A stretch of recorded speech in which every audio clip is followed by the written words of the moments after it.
All right, I'll start recording. Let's get through these last two objectives. And everybody see objective 3 on my screen now?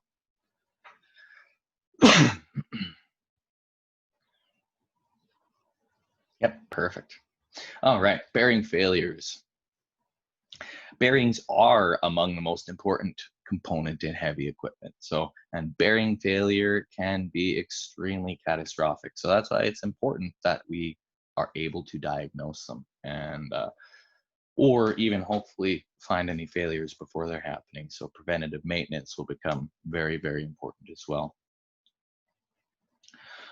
So how can you determine if a bearing's failed? Well, a lot of times there's going to be noise, there'll be more worn components, so possibly steel shavings or chunks if it's really bad.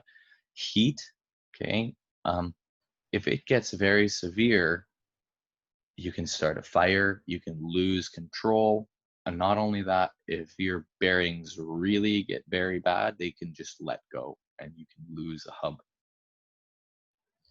Failure analysis. So things are important. Sometimes when we, get a piece of equipment and it has failed already, we want to fix it. Although when we fix it, we would like to understand why it failed the first time and try to prevent that from happening. So we should inspect all the failed components to determine why. And I mean, are some of you out there dealing with warranty?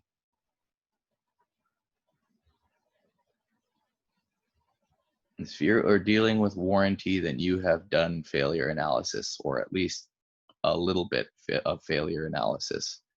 That is a huge component of warranty. That's the only problem. We don't get to do a lot of engine work because we do warranty stuff all the time, right? Because everything still has its warranty. Oh yeah.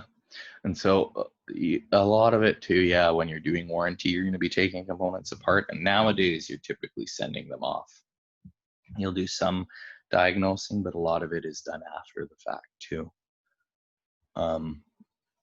If you are lucky enough to be able to do some failure analysis eventually down the road, that's essentially the determining factor, is if warranty gets approved. So someone comes in, grenaded transmission, their vehicle was towed in, and it's under warranty. Well, you'll eventually send all of those back to Eaton. Let's just say it's an Eaton transmission, most of them are.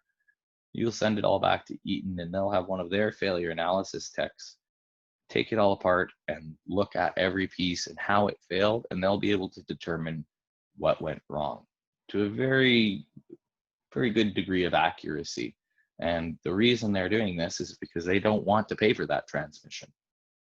They want you to pay for it. They want to find a reason that something was done incorrectly on